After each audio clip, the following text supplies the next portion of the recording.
ოკუპირებულ ყირიმში კი ნამდვილი ჰუმანიტარული კატასტროფაა. მშვიდობიან მოსახლეობას აწვავს საერთოდ აღარ აძლევენ.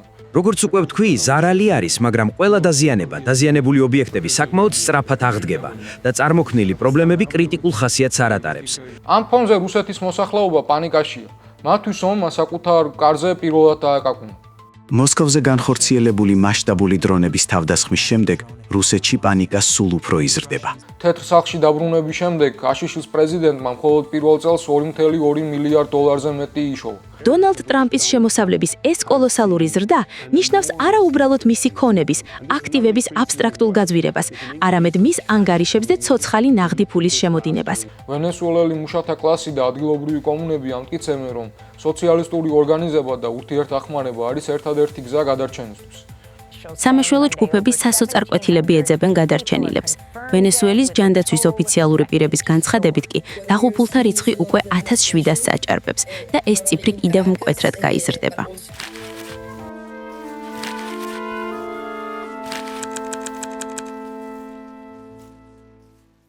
გამარჯობა. ეს არის ყოველკვირეული მიმოხილვა რა ხდება მსოფლიოში. როგორც წინა ეპიზოდებში, დღესაც იმპერიების ბარბაროსობასა და ჩაგრული ხალხის თავისუფლებისთვის ბრძოლის შესახებ მოგიყვებით. იმაზე, რასაც მეინსტრიმ მედიაში იშვიათად ნახავთ. თუმცა იმისთვის, რათა ჩვენი ხმა მომავალს ცისმოდეს, ერთადერთი გზა თქვენი აქტიურობაა. გთხოვთ გახდით ჩვენი მხარდამჭერი ყოველთვიური დონაციით და გამოიწერეთ ჩვენი სოციალური ქსელები. დონაციის ბმულს კომენტარების ველში ნახავთ. დღევანდელი ეპიზოდი უნდა დავიწყოთ იმ საშინელი ტრაგედიით, რომელიც ვენესუელაში ტრიალებს. ქვეყანაში ზედიზედ 2 მძლავრმა მიწისძვრამ კარაკასი და ლაგაირა მიწასთან გაასწორა. ნანგრევებში ათასობით ადამიანია მოყოლილი. დაღუპულთა რიცხვი უკვე 1700-ს აჭარბებს, მაგრამ როგორც წინა მიმოხილვაში აღვნიშნეთ, ეს არ არის მხოლოდ ბუნებრივი კატასტროფა. ეს არის ხდომილება, რომელზე პასუხისმგებლობა წლების განმავლობაში ვენესუელას წინააღმდეგ მიზანმიმართულ იმპერიალისტურ პოლიტიკას ეკისრება. კატასტროფამდე სულ რამდენიმე საათით ადრე ვაშინგტონმა ვენესუელელი მიგრანტების მორიგი დეპორტაცია განახორციელა. მიგრანტები იძულებით ჩასვეს თვითმფრინავში, ჩაიყვანეს კარაკასში და ლაგაირას იაფასიან სასტუმროებში გამოკეტეს. ზუსტად რამდენიმე საათში სტიქია მიმძლავრა. უკვე დადასტურებული ფაქტია, რომ ამერიკის შეერთებული შტატებიდან გამოძევებული 100 მეტი ვენესუელელი ნანგრევებში ცოცხლად ჩაიმარხა. ადამიანები, რომლებიც წლების განმავლობაში თავად ამერიკულ ეკონომიკურ ბლოკადას გაურბოდნენ, თეთრმა სახლმა პირდაპირ სიკვდილის ეპიცენტრში ჩაყარა.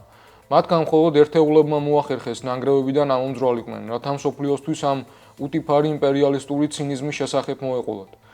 სულ უფრო ცხადი ხდება, რომ ამერიკის შეერთებული შტატების ეკონომიკური ბლოკადა და სანქციები არ არის ავტორიტარული რეჟიმების წინააღმდეგ მიმართული ინსტრუმენტი. ეს არის ომი მშრომელი ხალხის წინააღმდეგ. საერთაშორისო ორგანიზაციები, მათ შორის ლტოლვილთა ნორვეგიული საბჭო, ღიად აღიარებენ, რომ ბანკები და ფინანსური ინსტიტუტები იმდენად შეშინებულები არიან ამერიკული ჯარიმებით, რომ ბლოკავენ ნებისმიერ ტრანზაქციას, სადაც სიტყვა ვენესუელა ფიგურირებს. სანქციების გამო შეუძლებელია მედიკამენტების, სამაშველო ტექნიკისა და პირველადი საჭიროების ნივთების სწრაფი შესყიდვა. ვაშინგტონის მიერ რამდენიმე დღის წინ გამოცემული ეგრეთ წოდებული ჰუმანიტარული ლიცენზია მხოლოდ ფასადური ნაბიჯია. ბანკებს მაინც ეშინიათ ოპერაციების განხორციელების. იმპერიალიზმი ვენესუელას სისხლს მანამ უშრობდა, სანამ მიწისძვრა მოხდებოდა.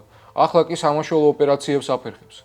მთელს ამ ამბავში ყველაზე ცინიკური ის არის, თუ როგორ იყენებს ისრაელის სიონისტური რეჟიმი ამ ტრაგედიას ვენესუელაში პოზიციების დასაბრუნებლად. ყველას გვახსოვს 2009 წელი, როდესაც ღაზის სექტორზე ისრაელის პირველი მასობრივი თავდასხმის საპასუხოდ უგო ჩავესმა პროტესტის ნიშნად ქვეყნიდან სამუდამოდ გააძევა ისრაელის ელჩი და მისი მთელი დელეგაცია.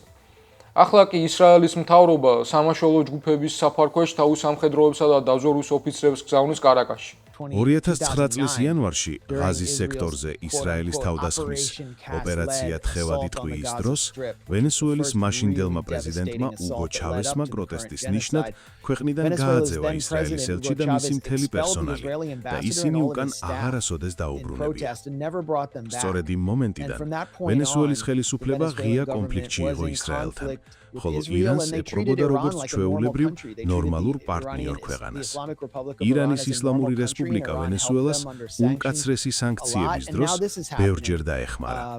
ახლა კი რა ხდება? მიწისძვრის შემდგომი ჰუმანიტარული დახმარების საფარქვეში ისრაელი თავის ჯგუფებს გზავნის ვენესუელაში. დარწმუნებული ვარ, ეს ჯგუფები მოიცავენ როგორც დაზვერვის ოფიცრებს, ისე სამხედრო პირებს. ებრაული და ისრაელის სამაშველო ორგანიზაციები უკვე ამზადებენ გუნდებს გადასასროლად, რასაც გამოცემა Jewish Philanthropy ადასტურებს. ისრაელის მთავრობამ ასევე განაცხადა, რომ ჰუმანიტარული დელეგაციის გაგზავნას ამზადებს. მათი საგარეო საქმეთა სამინისტრო უკვე მართავს სიტუაციურ შეფასებას ისრაელის შესაბამის პირებთან ერთად და განსაზღვრავს დახმარების გზებს. არადა, იცით, მე და ანიამ პირველად დელსი როდრიგეზი კარაკასში ხალხთა ასამბლეის შეხვედრაზე ვნახეთ. ის მაშინ პალესტინურ კეფიას ატარებდა. ახლა კი მისი ლიდერობის პირობებში ისრაელი ვენესუელაში ფეხს იყიდებს და პოზიციებს იბრუნებს, რაც ჩემი ვარაუდით კიდევ უფრო გაღრმავდება. მაგრამ რა ხდება ქვეყანაში, რომელსაც მეინსტრიმ მედია ყოველდღე ჩავარდნილ სახელმწიფოდ აცხადებს? იქ ხდება ის, რაც კაპიტალისტური ინდივიდუალიზმის კულტისთვის უცხოა, კოლექტიური სოლიდარობა. ბოლივარული რევოლუციის მიერ წლების განმავლობაში ნასაზრდოები ადგილობრივი კომუნები დღეს წინა ხაზი არიან. სწორედ ხალხის თვითორგანიზებით, ყოველგვარი ბიუროკრატიის გარეშე. სკოლები და პარკები გადაკეთდა დროებით თავშესაფრებად, სადაც კომუნები თავად ანაწილებენ საკვებს თანასწორად და მოხალისეები თავად უვლიან საერთო სივრცეებს. სანამ იმპერიალისტური სამყარო ვენესუელას ნავთობზე ოცნებობს, ვენესუელელი მუშათა კლასი და ადგილობრივი კომუნები ამტკიცებენ, რომ სოციალისტური ორგანიზება და ურთიერთდახმარება არის ერთადერთი გზა გადარჩენისთვის. ახლა კი გადავიდეთ ვენესუელაზე, სადაც სამაშველო ოპერაციები კვლავ გრძელდება. მას შემდეგ, რაც ორმა ზედიზედ მომხდარმა მიწისძვრამ კარაკასი და ლაგაირა გაანადგურა, თითქმის ერთი კვირა გავიდა, თუმცა 10,000-ობით ადამიანი კვლავ ნანგრევებშია მოყოლილი და დაკარგულად ითვლება. სამაშველო ჯგუფები სასოწარკვეთილები ეძებენ გადარჩენილებს. ვენესუელის ჯანდაცვის ოფიციალური პირების განცხადებით კი დაღუპულთა რიცხვი უკვე 1700-ს აჭარბებს და ეს ციფრი კიდევ მკვეთრად გაიზრდება. ადგილზე მყოფი დამკვირვებლები ყვებიან. ხედი, რასაც ჩვენ ვუყურებთ, არის ტოტალური ნგრევა და კატასტროფა არა მხოლოდ კარაკასში, არამედ ქვეყნის სხვა ნაწილებშიც, განსაკუთრებით კი სანაპირო ქალაქ ლაგაირასა და მის შემოგარენში. მაგრამ ამავდროულად ჩვენ ვხედავთ ვენესუელელი ხალხის უდიდეს სოლიდარობას. ეს არის ის, რამაც ყველაზე მეტად გამაოცა. კარგი გაგებით. ადამიანები ერთმანეთს უყოფენ იმ მწირ რესურსებსაც კი, რაც თავად გააჩნიათ. ყველას სურს დაეხმაროს და მხარში დაუდგეს თავის მეზობლებს, მეგობრებს და რა თქმა უნდა ოჯახის წევრებს. თუმცა ცხადია, რომ ეს არის კრიზისი, რომელსაც გრძელვადიანი მხარდაჭერა დასჭირდება. ახლა ხალხი თავშესაფრად პარკებსა და სკოლებს იყენებს. ეს რა თქმა უნდა სწორი მიმართულებით გადადგმული ნაბიჯია, რადგან ადამიანები უსაფრთხოდ არიან და ქუჩაში არ სცინავთ, მაგრამ ეს მხოლოდ დროებითი ზომაა. ჩვენ სასწრაფოდ დაგვჭირდება გადასვლა საშუალო და გრძელვადიან გადაწყვეტილებებზე, რათა ამ ხალხს ჰქონდეს ხელმისაწვდომი საცხოვრებელა, ღირსეული თავშესაფარი და საშუალება, რომ საკუთარი ცხოვრება თავიდან ააშენონ.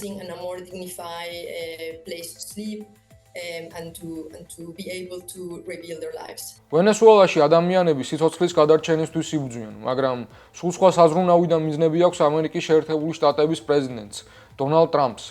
ახლახან გამოქვეყნებულმა სავალდებულო ფინანსურმა დეკლარაციებმა აჩვენა, რომ თეთრ სახლში დაბრუნების შემდეგ აშშ-ის პრეზიდენტმა მხოლოდ პირველ წელს $2.2 მილიარდ მეტი იშოვა. მისი შემოსავალი 10-ჯერ გაიზარდა და ეს არ არის რაღაც აბსტრაქტული აქტივების გაძვირება. ეს არის პირდაპირ მის ანგარიშებზე შემოდინებული ნაღდი ფული. როდესაც ჟურნალისტებმა მას ამ საკითხზე კითხეს, ტრამპმა ჩვეული ცინიზმით უპასუხა, რომ საფონდო ბირჟა იზრდება. ყველა მიშოვა ფული და ხალხმა მადლობა მას უნდა გადაუხადოს. თქვენი ფინანსური დეკლარაცია აჩვენებს, რომ გასული წელი თქვენთვის უაღრესად მომგებიანი იყო. რა გზავნილია ეს რიგითი ამერიკელებისთვის, განსაკუთრებით მათთვის, ვინც ახლა ფინანსურ კრიზისშია. მე ჩემს პირად ფინანსებში არ ვიხედები. არსებობს სპეციალური ფონდები, რომლებიც ჩემს ფულს განკარგავენ. მაგრამ თქვენ ხომ რეალურად სარგებელს იღებთ ამით. ჩვენ ხომ ვსაუბრობთ მისმინე, მე პრეზიდენტობამდეც უამრავი ფული მქონდა ნაშოვნი. ისინი ჩემი ფულის ინვესტირებას ახდენენ და მე მათ საერთოდ არ ველაპარაკები. საერთოდ არ ვეკონტაქტები. თუ არ ცდები ამას დახურულ ანგარიშებს თუ რაღაც მსგავს უწოდებენ. შენ დე ფულს და მორჩა, სულ ეს არის. მე მათ არ ვესაუბრები. ეს არის დიდი ინსტიტუტები და ისინი მართავენ ყველაფერს. მაგრამ დიახ, მე მართლაც შესანიშნავი კარიერა მქონდა.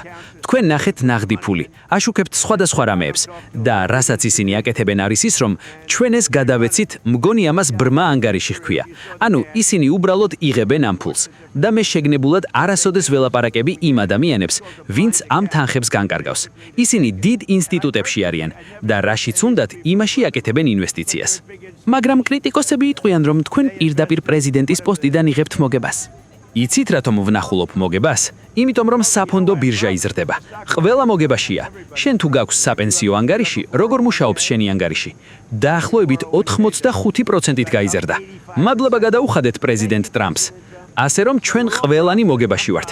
მე იმიტომ ვნახულობ მოგებას, რომ ბევრი ფული და ბევრი ნაღდი ფული მაქვს, რომელსაც ამ ინსტიტუტებს გადავცემ. არ ვიცი, იციან თუ არა მათ საერთოდ რას აკეთებენ, მაგრამ ისინი უამრავ სხვადასხვა აქტივს ყიდულობენ. თუმცა რეალობა ბევრად უფრო ბინძურია. ტრამპის ძირითადი მამოძრავებელი ძალა ეგრეთ წოდებული კრიპტოვალუტის ბუმი გახდა, საიდანაც მან 1.4 მილიარდი დოლარი მიიღო.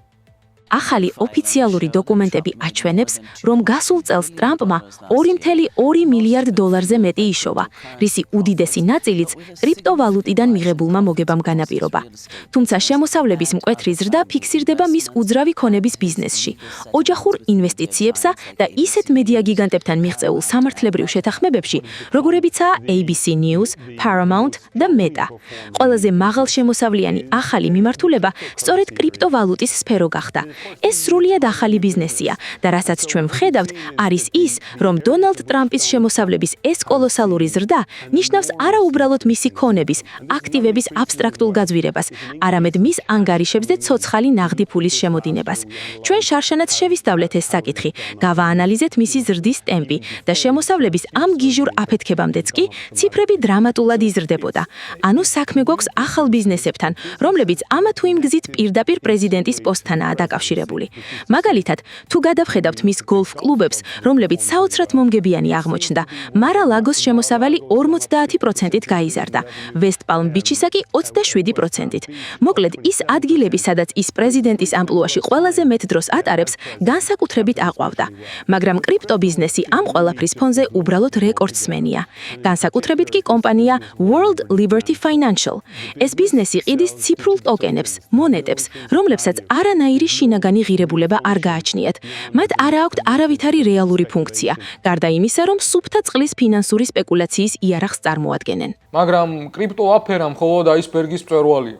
ტრამპის ოჯახი და მისი მოკავშირეები ამერიკულ სახელმწიფო აპარატსა და საგარეო პოლიტიკას ღიად იყენებენ პირადი გამდიდრებისთვის, რაც ყოველგვარ ისტორიულ პრეცედენტს ცდება.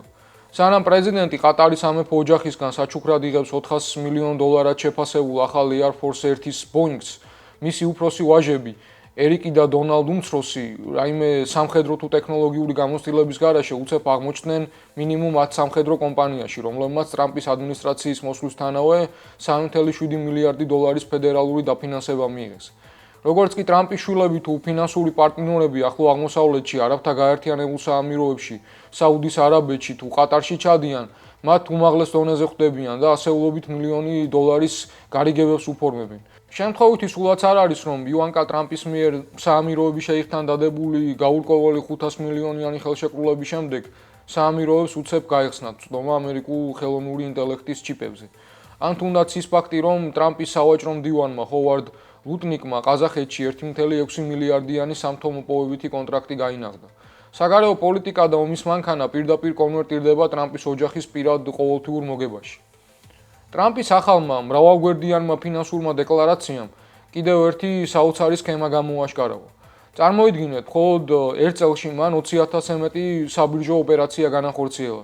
აქედან ყველაზე სკანდალური ის არის, რომ მისმა ფინანსურმა აგენტებმა ასობით სხვადასხვა აქცია იყიდეს უსტად იმ დღეებში, როცა თავად ტრამპმა გამოაცხადა ახალი მკაცრი გლობალური ტარიფები, რითაც მისი თქმით ამერიკა უნდა გამდიდრებულიყო.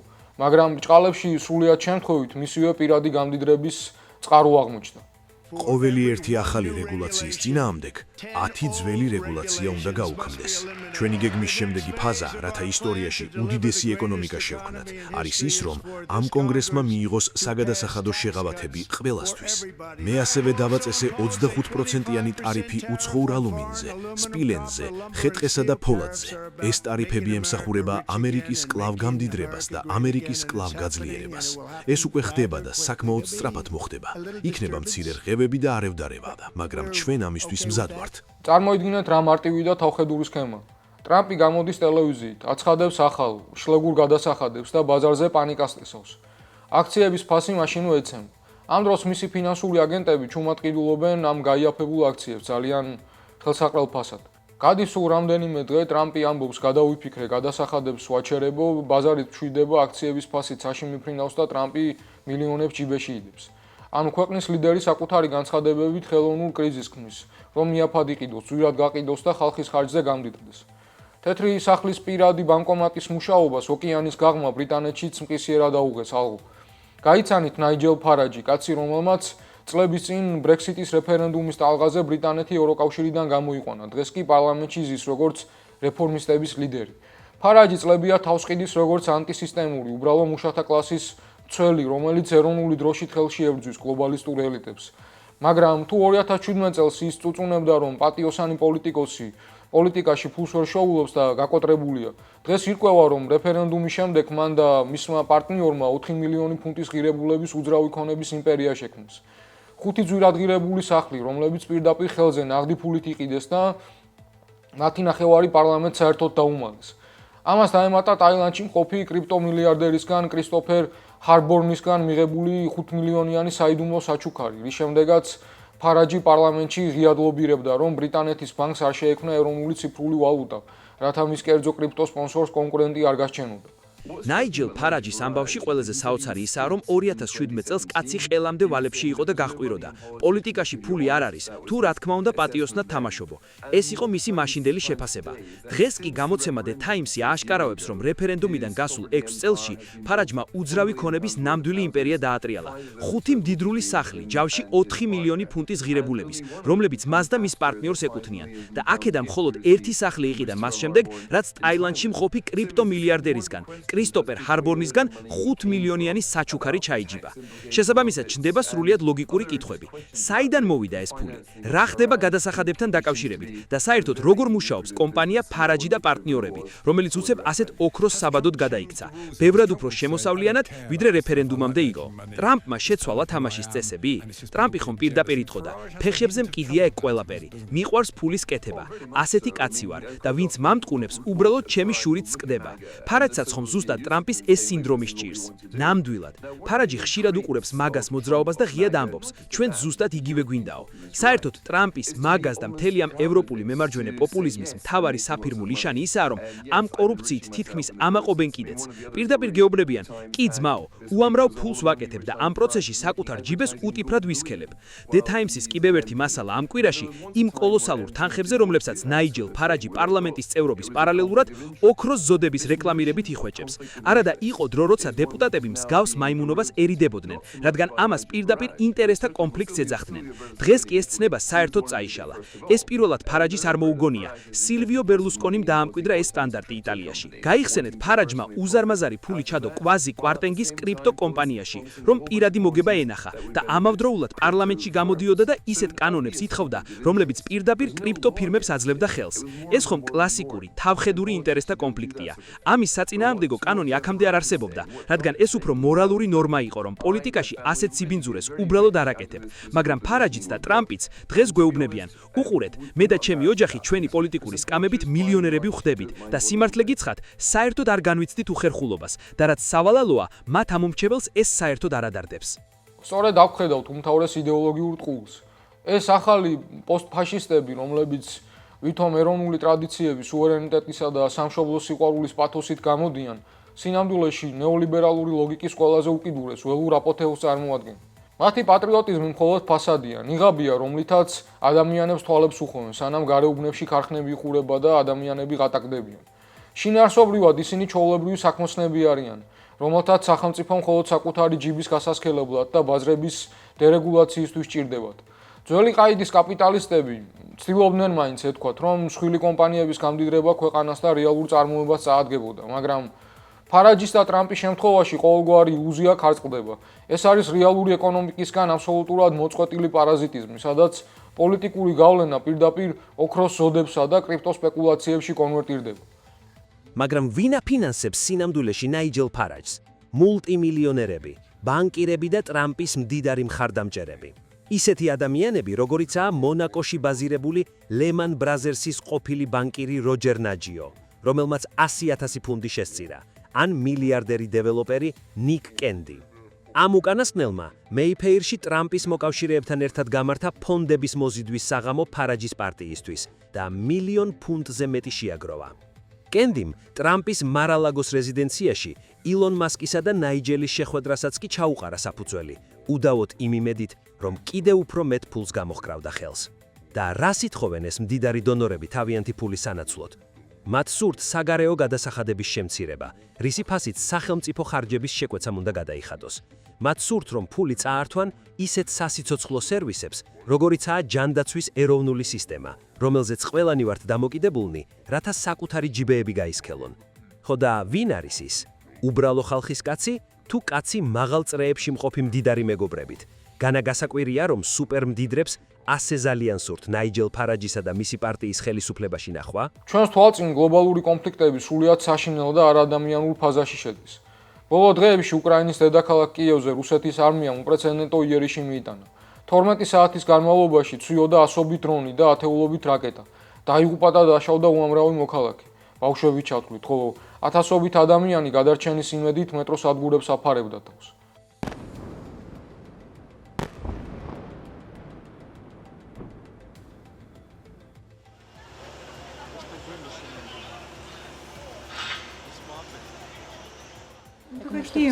რა ემოციები უნდა იყოს საშინელი. ახლა მხოლოდ ის გინდა, რომ ამ ყველაფრისგან სული არ გაგძვრეს. მორჩა, აღარაფერი დამჩენია და ვეღარაფერს წავიღებ.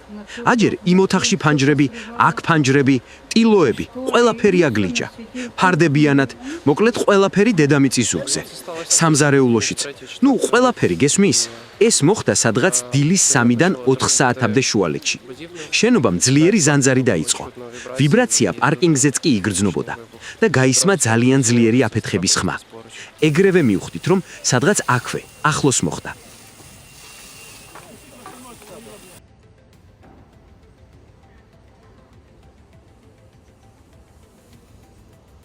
დიახ, მეშინოდა. განსაკუთრებით მაშინ, როცა პირდაპირ სახლის თავზე დაფრინავს რაღაც და გაქვს შეგრძნება, რომ აი ახლა შემოფრინდება. ალბათ ჯობია ერთი ღამით სადმე წახვიდე და არც ისე კომფორტულ გარემოში გაათენო, მაგრამ სამაგიეროდ არ გქონდეს იმის შიში, რომ ბინაში რაღაც შემოგივარდება. ეს ნამდვილად ღირს ამად.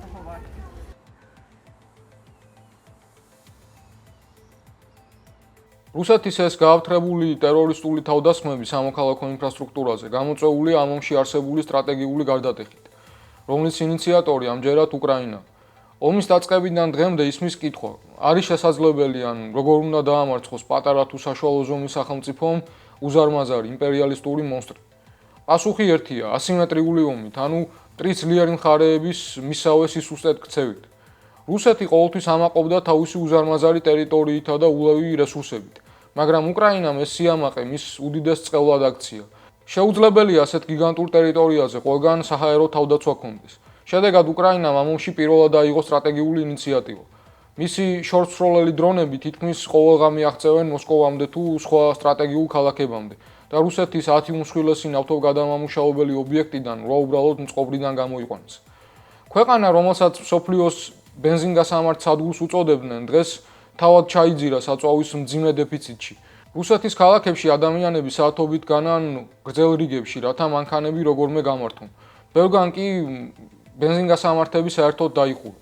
რუსეთის ნავთობგადამამუშავებელ ქარხნებზე უკრაინის მასშტაბური დრონების დარტყმების შემდეგ ქვეყანამ შიდა ბაზარზე საწვავის სერიოზული დეფიციტი იწვია. ადამიანები საათობით დგანან რიგებში მანქანების გასამართად. ზოგიერთ ადგილას კი მომარაგების შეფერხებამ ბენზინგასამართი სადგურები სრულიად დააშრა.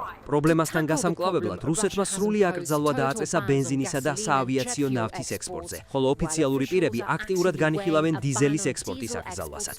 ქვეყანაში მძიმე ნორმირების, რაციონირების პერიოდია. გაყიდვები ხშირად მკაცრად იზღუდება 15-დან 50 ლიტრამდე ერთ ავტომობილზე. ძღოლები კი ვალდებულნი არიან საწვავი მკაცრად მხოლოდ მანქანის ავზებში ჩაასხან. საწვავის კანისტრების შევსება მრავალ რეგიონში საერთოდ აკრძალულია ფართომასშტაბიანი დეფიციტის გამო. უბრალო ხალხს უწევს როგორმე თავი გაიტანოს და იარსებოს იმ ფონზე, როდესაც რუსეთის პრეზიდენტი ვლადიმერ პუტინი ჯიუტად იმეორებს, რომ სიტუაცია კონტროლს ექვემდებარება. მაგრამ რადგან უკრაინა ნაკლებად სავარაუდოა, რომ შეწყვეტს დარტყმების განხორციელებას რუსეთის სიღრმეში, ქვეყანაში საწვავის ფასების მდგომარეობა უახლოეს მომავალში ძნელად თუ გამოსწორდება. Ну да, стоим в очереди, но это временные трудности. კრიზისის დასამალად კრემლი იძულებული გახდა სრული აკრძალვა დაეწესებინა ბენზინისა და საავიაციო ნავთის ექსპორტზე და შემოეღო უმკაცრესი ნორმირება. ერთ მანქანაზე მხოლოდ 15-დან 50 ლიტრამდე საწვავს გასცემი. ოკუპირებულ ყირიმში კი ნამდვილი ჰუმანიტარული კატასტროფაა. მშვიდობიან მოსახლეობას საწვავს საერთოდ აღარ აძლევენ. ყველაფერი სამხედრო ადმინისტრაციას მიაქვს, რის გამოც წყლის მიწოდება წყდება, მაღაზიებში პროდუქტის მიტანა ჭირს და შუქის ჩაქრობისას გენერატორებშიც ვეღარაფერს ასხამენ. ვითარება ისეთია, რომ პუტინსაც მოუწია შემჩნეო, მაგრამ ომის დამნაშავე პრეზიდენტი ამ კრიზისს დროებით მოვლენად აღიქვამს. როგორც უკვე ვთქვი, ზარალი არის, მაგრამ ყველა დაზიანება, დაზიანებული ობიექტები საკმაოდ სწრაფად აღდგება და წარმოქმნილი პრობლემები კრიტიკულ ხასიათს არ ატარებს. ჩვენთან ყველაფერი სტაბილურად მუშაობს და სიმტკიცის დიდი მარაგით. ყველა ეს ტერორისტული თავდასხმა ვერანაირ გავლენას ვერ ახდენს ფრონტზე არსებულ სიტუაციაზე. აი ეს არის პრინციპული მომენტი. ყველა დარტყმა ჩვენ ინფრასტრუქტურის რომელ წერტილშიც არ უნდა განხორციელდეს, აბსოლუტურად ვერ ცვლის მდგომარეობას საბრძოლო შეხების ხაზზე. ამ ფონზე რუსეთის მოსახლეობა პანიკაშია. მათთვის ომმა საკუთარ კარზე პირველად დააკაკუნა. მოსკოვზე განხორციელებული მასშტაბური დრონების თავდასხმის შემდეგ რუსეთში პანიკა სულ უფრო იზრდება. ბევრი რუსი ახლა უკვე ღიად აყენებს ეჭქვეშ უკრაინაში მიმდინარე ომს და ინტერნეტში კრემლს აკრიტიკებს. ანალიტიკოსების განცხადებით, ქვეყანაში შიში, ბრაზი და იმედგაცრუება ვრცელდება, რადგან მოსკოვის მძლავრმა საჰაერო თავდაცვის სისტემებმაც კი ვერ შეძლეს ამ თავდასხმის მოგერიება. ზოგიერთი ექსპერტის აზრით, ეს მოვლენა რუსეთისთვის უმძიმეს ფსიქოლოგიურ დარტყმას წარმოადგენს. პუტინი კი ტელევიზიით ჯიუტად იმეორებს, რომ ყველაფერი კონტროლს ექვემდებარება, ზარალი კრიტიკული არ არის და ქარხნები მაქსიმუმზე მუშაობენ. მაგრამ რეალობის გამუდმებული ფაბრიკაცია ნელ-ნელა იზრდება ფარულ ქაოსში. უკრაინამ ეკონომიკური და სამხედრო წნეხით აიძულა იმპერია საკუთარ გზურგშივე ჩაკეტილიყო. უკრაინა ყოველდღიურად ამტკიცებს, რომ რუსული იმპერიალიზმის ასეთი სამხედრო და ეკონომიკური გამოფიტო არის ერთადერთი რეალური გზა გადარჩენისა და მშვიდობისთვის. ახლა კი უნდა შევეხოთ ამ ომის ბნელ მხარეებს. სტატისტიკური მონაცემებით ომის გამო 50 წლამდე ასაკის ყოველი 25 რუსი მამაკაცი უკვე დაღუპულია ან მძიმედ არის დაშავებული. უკრაინის ახალი თავდაცვის მინისტრის განცხადებით, თუ კი ახლა უკრაინელები 35,000 რუს ჯარისკაცს ხოცავენ ყოველთვიურად, ეს რიცხვი 50,000-ზე უნდა ავიდეს, რათა რუსებმა ვეღარ შეძლონ ფრონტზე მოკლული ჯარისკაცების ჩანაცვლება. უკრაინის მხარეს ეს პროპორციული ციფრი კიდევ უფრო საშინელია. ომამდელი ახალგაზრდა და შუახნის მოსახლეობიდან ყოველი მე-16 მამაკაცი მოკლული ან დასახიჩრებული. ეს არის ტრაგედიის, გლოვისა და გაუბედურებული ოჯახების უზარმაზარი ტალღა, რომლის შეჩერებისგანაც, როგორც ჩანს, კვლავაც შორს ვართ. თუმცა მსოფლიო ლიდერები რეალური დიპლომატიური გზების ძიების ნაცვლად კონფლიქტის გაღვივებას და იარაღის ბიზნესის აყვავებას უწყობენ ხელს. ჩვენ აბსოლუტურად სოლიდარულები ვართ უკრაინელი ხალხის მიმართ და კარგად გვესმის თუ რამდენად სასიცოცხლოა მათთვის გარე სამხედრო და მატერიალური დახმარება. ჩვენ ისიც ვიცით და ამას ისტორია გვასწავლის, რომ რუსეთის და საერთოდ არც ერთი აგრესიული იმპერიის შეჩერება მხოლოდ აბსტრაქტული დიპლომატიით და ცარიელი სიტყვებით ვერ ხერხდება. თუ კი ამ სიტყვებს უკან რეალური მატერიალური ძალა არ უდგას. მაგრამ თუ კი ამ პროცესს დიალექტიკურად შევხედავთ და მის შინაგან წინააღმდეგობებში ჩავღრმავდებით, საშინელ პარადოქსს აღმოვაჩენთ. ის ობიექტური საჭიროება, რაც უკრაინას ფიზიკური გადარჩენისთვის სჭირდება, გლობალურმა სამხედრო სამრეწველო მანქანამ თავისი კაპიტალისტური ლოგიკით დაამუშავა და გამოიყენა როგორც ახალი, უპასუხისმგებლო დესტრუქციის ტექნოლოგიების საცდელი პოლიგონი. უკრაინის ტრაგედია გლობალურმა კაპიტალმა აქცია ლაბორატორია, სადაც მომავლის სისხლიანი იარაღს ტესტავენ. რა თქმა უნდა, ეს სულაც არ ნიშნავს იმას, რომ უკრაინა ამ ომში ვინმეს უსულო მარიონეტია, ან დასავლეთმა ის წინასწარი განზრახვით საგანგებოდ აქცია ამ პოლიგონად. მსგავსი იაფასიანი შეთქმულების თეორიები მხოლოდ და მხოლოდ ყალბიცნობიერებისა და აბსტრაქტული აზროვნების შედეგია, რომელსაც არ შეუძლია მოვლენებს სტრუქტურული ანალიზი გაუკეთოს. აქ არავითარი შეთქმულება არ არის. ეს არის თავად კაპიტალისტური სისტემის ბრმა, ობიექტური მექანიზმი, რომელიც ნებისმიერ ტრაგედიასა და რეალურ საჭიროებას მომენტალურად საკუთარი მოგებისა და ტექნოლოგიური ექსპერიმენტების იარაღად აქცევს. ამის თვალსაჩინო მაგალითი კი ის არის, რომ თანამედროვე ომმა იპოვა თავისი ახალი, საყვარელი იარაღი, უპილოტო საფრენი აპარატები, ანუ დრონები. დღეს დრონების წარმოება მსოფლიოში გიჟური ტემპით იზრდება. ევროკავშირმა მილიარდობით ევრო გადადო მხოლოდ დრონების არსენალის გასაძლიერებლად, ხოლო ბრიტანეთმა თავისი სამხედრო ბიუჯეტიდან მილიარდობით ფუნტი გადაამისამართა ტრადიციული იარაღიდან დრონების ტრანსფორმაციაზე. სამხედრო მეთაურებისთვის დრონი იდეალური რამაა. ის არის იაფი, იწყობა ჩვეულებრივი საყოფაცხოვრებო ელექტრონიკის ნაწილებით და მისი მართვა შესაძლებელია ათასობით კილომეტრის დაშორებით მდებარე კაბინეტებიდან. ოპერატორი ეკრანს უყურებს, თითქოს კომპიუტერულ თამაშს თამაშობდეს, აჭერს ღილაკზე თითს და შორს რეალურ სამყაროში ცოცხალი ბავშვები ფეთქდებიან. ეს პრაქტიკა უკვე დიდი ხნის და კარგად დანერგილია ფაშისტური სახელმწიფოების მიერ. ეს სურათი ჩვენ უკვე კარგად ვიცით ღაზას სექტორიდან.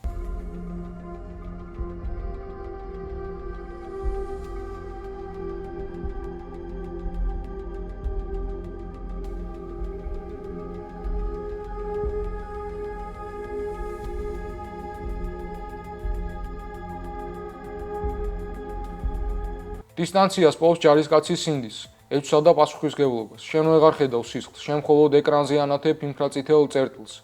ამ იაფასიანი რობოტების გამო ომის ზონები უსასრულოდ გაფართოვდა. დრონების გუნდები დანავარდობენ ტყეებში, ჭაობებსა და ქალაქებში. ფრონტზე დაჭრილი ჯარისკაცების გამოსაყვანადაც კი ადამიანების ნაცვლად უკვე რობოტ მაშველებს გზავნიან, რადგან ჰაერიდან მუდმივი თავდასხმის საფრთხეა. ეს ტექნოლოგია მშვიდობიანი მოსახლეობისთვის ნამდვილი ფსიქოლოგიური ჯოჯოხეთია. ღაზის სექტორში პალესტინელებმა ისრაელის დრონების მუდმივ, გამაყრუებელ, ბზულ საკუთარი სახელიც კი დაარქვეს ალ-ზანავა. ადამიანები ამ ხმის გამო წლებია ქრონიკულ სტრესში, უძილობასა და ტრავმაში ცხოვრობენ. მშობლები შვილებს ღამით ტანსაცმლით აწვენენ დასაძინებლად, რადგან არ იციან, როდის მოუწევთ ნანგრევებიდან გამოქცევა. ბოლო 5 წელში დრონების გამოყენებელი ქვეყნების და შეიარაღებული ჯგუფების რიცხვი კატასტროფულად 1000%-ზე მეტით გაიზარდა. Pools of blood mark where the children were standing when the Israeli drones struck. They had been fetching water at these სისხლის გუბეები მიანიშნებს იმ ადგილზე, სადაც ბავშვები იდგნენ, როდესაც ისრაელის დრონებმა დაარტყეს. ისინი ამ საზოგადოებრივ ონკანებთან წყალს ეზიდებოდნენ. ეს არის ალ-მავასი, უნახოფო მიწის ზოლი ღაზის სამხრეთ-დასავლეთით, სადაც 10,000-ობით კარავია გაშლილი, იმ ოჯახებისთვის, რომლებიც ბოლო 22 თვის განმავლობაში იძულებულნი გახდნენ საკუთარი სახლები მიეტოვებინათ. ესენი იყვნენ ბავშვები, რომლებსაც წყალი მიჰქონდათ, უბრალოდ პატარა ბავშვები. შეხედეთ ამას, ნახეთ რას დაესხნენ თავს. მათ ბავშვებს დაარტყეს და არაძებნილებს. ეს არის ყველაფერი, რაც მათთან ჰქონდათ, სხვა არაფერი. განა ამას მიიჩნევენ ისინი რაკეტებად. ღვთის გულისთვის, ესენი ხომ ბავშვები არიან. აქედან სულ რაღაც 6 კილომეტრია მანქანით, ერთადერთ მომუშავე სამედიცინო დაწესებულებამდე. მედიკოსები ყველაფერს აკეთებენ, რომ რაც შეიძლება მეტი ბავშვი გადაარჩინონ. ნასერისა და საავადმყოფო სასწრაფო დახმარების განყოფილება გადაჭედილია. ექიმები ყველაზე მძიმედ დაშავებულებით იწყებენ და სიცოცხლის ნიშნებს ეძებენ. მამის სასოწარკვეთა, რომლის შვილსაც დახმარება სჭირდება, დახმარება, რომელიც უკვე ძალიან გვიანია. პატარა ბიჭი უმცროს ძმას ხელს გაჩავს, რომელიც დედის ჩახუტებაშია გაყინული. მათ მხოლოდ ის სურთ, რომ დრო უკან დააბრუნონ. Don't miss out and get the full picture. Subscribe to Al Jazeera for reliable news and expert insights. Like, share, stay ahead. ყველაზე საშიში კი ის არის, რომ კაპიტალისტური სამხედრო ინდუსტრია ახლა მუშაობს იმაზე, რომ ომიდან ადამიანი საერთოდ გააქროს. მსხვილი ტექნოლოგიური კომპანიები ამზადებენ ხელოვნურ ინტელექტზე მომუშავე პროგრამებს, რომლებიც სამიზნეებს ადამიანებზე ბევრად სწრაფად არჩევენ. შემდეგი ნაბიჯი არის სრულიად ავტონომიური რობოტები, რომლებიც თავად ადამიანის ჩარევის გარეშე გადაწყვეტენ ვის ესროლონ და ვინ მოკლან. როდესაც ომიდან გაქრება ადამიანი, გაქრება დანაშაულის გრძნობაც. აშშ-მა განაცხადა, რომ ირანის წინააღმდეგ მიმდინარე ოპერაციებში ხელოვნური ინტელექტის სხვადასხვა იარაღს იყენებს. როგორც უკვე ვავრცელებდი ინფორმაციას, ეს მოიცავს მავენის Smart სისტემას. ეს არის პლატფორმა, რომელიც შეგიძლიათ წარმოიდგინოთ როგორც Google Earth ომისთვის. ომის რუკა თეთრი წერტილებით, რომლებიც გაჯერებულია ისეთი ინფორმაციით, როგორიცაა სიმაღლე, კოორდინატები, ზუსტად რა იმყოფება იქ და არის თუ არა ეს ობიექტი მოყვარე თუ მტერი. სწორედ ამ სისტემას იყენებს ახლა აშშ ფართომასშტაბიანად, როგორც საერთო საოპერაციო პლატფორმას, ან როგორც მას ზოგიერთები უწოდებენ, ხელოვნური ინტელექტის მისიების კონტროლს, AI Mission Control. და ირანის წინააღმდეგ აშშ-ის ოპერაციების მხოლოდ პირველ 24 საათში ვაშინგტონმა საჯაროდ გამოაცხადა, რომ 1000 სამიზნეს დაარტყა. რა თქმა უნდა, ეს ექსკლუზიურად ხელოვნური ინტელექტის დამსახურება არ არის, მაგრამ AI ეხმარება მათ მონაცემების უზარმაზარი მასივის გაფილტრვაში, სამიზნეების იდენტიფიცირებასა და შერჩევაში. შემდეგ კი ამ სამიზნეების დაკავშირებაში იმ იარაღთან, რომელსაც აშშ ყველაზე შესაფერისად მიიჩნევს. თქვენ დასვით კითხვა იმ კომპანიების შესახებ, რომლებიც ამ ყველაფერს მხარს უჭერენ. თავიდანვე აქ ჩართული იყო Google. პენტაგონი ამ პრობლემის წინაშე იდგა. ისინი, რა თქმა უნდა, მიჩვეულნი იყვნენ ომის იარაღის წარმოებაში, ისეთ გიგანტებზე და ღრნობას, როგორიცაა Lockheed Martin და სხვები. მაგრამ ეს იყო მომენტი, როდესაც ეს ძველი კომპანიები აღარ იმყოფებოდნენ ხელოვნური ინტელექტის მოძინავე ხაზზე. პენტაგონში გრძნობდნენ, რომ რიგით ადამიანებს ჰქონდათ ტელეფონები, იყენებდნენ AI-ს ყოველდღიურ ცხოვრებაში, მაგრამ თავად პენტაგონში მას არავინ იყენებდა. ხოდა მათ რამდენიმე სტარტაპს მიმართეს. ამ საქმეში ჩაერთო ერთი ნიუ-იორკული სტარტაპიც, რომელიც საოცრად წარმატებული აღმოჩნდა ობიექტების იდენტიფიცირებაში. არადა ეს კომპანია მანამდე საქორწილო ბლოკს აწარმოებდა. ისინი პროგრამულად აფიქსირებდნენ საქორწილო ტორტის კონცენტრულ წრეებს, ახლა კი უცებ გადაერთნენ და ომის იარაღის ამოცნობა დაიწყეს. ომი გახდება უწყვეტი, უემოციო და უპასუხისმგებლო პროცესი. კაპიტალისტური სისტემისთვის, სადაც იარაღის ბიზნესი მილიარდების წყაროა, ადამიანის სიცოცხლე ისეთივე გაუფასურებული და იაფი გახდა, როგორც ეს ერთჯერადი საფრენი აპარატები. რაც უფრო იაფდება მკვლელი მანქანები, მით უფრო უფასურდება ადამიანის სიცოცხლეც. ამ გაუცხოების ტექნოლოგიური ფეტიშიზმისა და მოგებაზე ორიენტირებული ლოგიკის მიღმა კი პირდაპირ იხსნება ეგრეთ წოდებული განვითარებული სამყაროს ნამდვილი ცინიკური სახე, სადაც ფული შოვნის სურვილი ნებისმიერ მორალსა და კანონზე მაღლა დგას. ყველას გვახსოვს საშინელი ტრაგედია კიევში, როდესაც რუსულმა სარაკეტო დარტყმამ 9-სართულიანი საცხოვრებელი კორპუსი დაანგრია და 24 მოქალაქე, მათ შორის 3 ბავშვი ნანგრევებში მოკლა. უკრაინულმა მხარემ დაადგინა, რომ ეს იყო რუსული ფრთოსანი რაკეტა KH-101, რომლითაც პუტინის არმია წლებია ბომბავს ავადმყოფოებს, ენერგოობიექტებსა და სახლებს. საზარელი ფაქტი ის არის, რომ ეს კონკრეტული რაკეტა სულ ახლახან ომის მსვლელობისას არის დამზადებული. მეტიც რუსეთი დღეს თვეში 70-მდე ასეთ რაკეტას აწარმოებს, იმაზე ბევრად მეც ვიდრე ომის დაწყებამდე აკეთებდა. როგორ არის ეს შესაძლებელი უმკაცრესი დასავლური სანქციების ფონზე? როდესაც რაკეტების წარმოებაზე ვსაუბრობთ, ხალხს გონია, რომ პრობლემა მხოლოდ ჩიპების კონტრაბანდაა, მაგრამ რაკეტას ლითონის კორპუსი და უზუსტესი მეტალის ნაწილებიც სჭირდება. ამ ნაწილების დამზადებას კი უმაღლესი დონის უზარმაზარი ინდუსტრიული დაზგები, ჰიდრაულიკური წნეხები და სპეციალური ღუმელები სჭირდება, რომლებსაც თავად რუსეთი საერთოდ ვერ აწარმოებს. და სწორედ აქ იხსნება ამ ფარსის მთავარი ფარდა. ჟურნალისტურმა გამოძიებამ და საბაჟო დოკუმენტებმა პირდაპირ დაამტკიცა, რომ გერმანული, იტალიური და ესპანური წარმოების უახლესი მეტალურგიული დაზგები ომის დროსაც კი უპრობლემოდ შედის რუსეთის თავდაცვის სამინისტროსთან დაკავშირებულ ქარხნებში. უკრაინის სამხედრო დაზვერვის მონაცემებით, რუსეთი ახლა შესაძლოა თვეში 60-მდე KH-101 ტიპის რაკეტას აწარმოებდეს. თუ ეს შეფასება სწორია, გამოდის, რომ რუსეთი დღეს ბევრად მეტ ასეთ რაკეტას უშვებს, ვიდრე სრულმასშტაბიან შეჭრამდე აკეთებდა. როგორ არის ეს შესაძლებელი? როდესაც ადამიანები რუსულ რაკეტებში არსებულ დასავლურ ტექნოლოგიებზე საუბრობენ, ყურადღება ძირითადად მიკროჩიპებსა და ელექტრონულ კომპონენტებზე מחვილდება, რომლებიც რუსეთში შუამავალი ქვეყნების გავლით კვლავ შედის. მაგრამ რაკეტები მხოლოდ ელექტრონიკა როდია, ისინი ლითონისგანაც იწყობა. თანამედროვე რაკეტებში გამოყენებული მეტალის ნაწილების წარმოება კი მოითხოვს მაღალ სპეციალიზებულ ინდუსტრიულ დაზგებსა და დანადგარებს. დაზგებს, რომლებსაც თავად რუსეთი საკმარისი რაოდენობით ვერ აწარმოებს. ჩვენმა გამოძიებამ აღმოაჩინა მტკიცებულებები, რომ ევროპული წარმოების მეტალურგიული მოწყობილობები ომის მსვლელობისას კვლავ შედიოდა რუსეთის თავდაცვის საწარმოებში და ამ ყველაფრის ცენტრში სრულიად მოულოდნელი ფიგურა ევროკავშირის მოქალაქე დგას. ამ სისხლიანი სქემის ცენტრში კი ევროკავშირის მოქალაქე, ნიდერლანდელი ბიზნესმენი ალექსანდრ ტერტერსალი დგას. ამ კაცლებია საერთო ბიზნესი აქვს რუს ოლიგარქებთან, მათ შორის პუტინის უახლოს გარემოცვასთან და სახელმწიფო თავდაცვის გიგანტ როსტეკის შეფის სიძესთან, ნიკოლაი ტიმოხინთან. ომის დაწყებისთანავე ამ ევროპელმა ბიზნესმენმა თურქეთში სასწრაფოდ გახსნა შუამავალი კომპანია, რომლის საშუალებითაც ევროპიდან ყიდულობს სამხედრო დანიშნულების ტექნიკას, ვითომ თურქეთისთვის, რეალურად კი პირდაპირ რუსულ მეტალურგიულ ქარხნებში გადაამისამართებს. სწორედ ეს ქარხნები ამზადებენ ალუმინის ნაწილებს იმ KH-101 რაკეტებისთვის, რომლებიც მერე კიევში ბავშვებს კლავენ. იტალიურმა კომპანიებმა, რომლებმაც ეს დაზგები გაყიდეს, თავი მარტივად დაიძრუნეს. ჩვენ კონტრაქტში ჩავწერეთ, რომ რუსეთში რეექსპორტი აკრძალული იყო და რა ვქნათ. თავად ევროპელი ბიზნესმენი კი ჟურნალისტებთან აცხადებს, რომ უბრალოდ კონსულტანტია და არ იცის სად იგზავნება სამხედრო დანიშნულების ტექნიკა. ეს შემთხვევა გვაჩვენებს, რომ გლობალური კაპიტალიზმის პირობებში არანაირი სანქციები და საერთაშორისო სამართალი არ მუშაობს, როდესაც საქმე დიდ მოგებას ეხება. დასავლური პოლიტიკური ელიტა ეკრანებიდან უკრაინელი ხალხის ტრაგედიაზე ცრემლებს ხვის, ხოლო დასავლური ბიზნესი ევროკავშირის მოქალაქეების ხელით ჩუმად აწვდის იარაღის ქარხნებს იმ ტექნოლოგიას, რომლითაც ეს ტრაგედია ტრიალებს. ვენესუელის ნანგრევები იქნება ეს ტრამპისა და ფარაჯის კრიპტო სქემები თუ უკრაინისა და ღაზის სისხლიანი ტრაგედიები, ჩვენ ყველგან ერთი და იმავე სისტემის სიმპტომებს ხედავთ. სისტემი, სადაც პატრიოტული ლოზუნგები, ეროვნული დროშები და ჰუმანიტარული რიტორიკა მხოლოდ დიაფასიანი დეკორაციაა იმ ველური პარაზიტიზმისთვის, რომელიც შრომელი ადამიანების სიცოცხლეს ციფრულ ტოკენებად, უძრავი ქონების აქციებად და სამხედრო მოგებად აქცევს. სანამ გაბატონებული კლასი ამ ტრაგედიებით საკუთარ ანგარიშებს ისქელებს, ერთადერთი რაც რეალურად მუშაობს, ისევ ხალხის თვითორგანიზება და სოლიდარობა. ზუსტად ისე, როგორც ამას დღეს ვენესუელელები ნანგრევებში ყოველგვარი ბიუროკრატიის გარეშე აკეთებენ.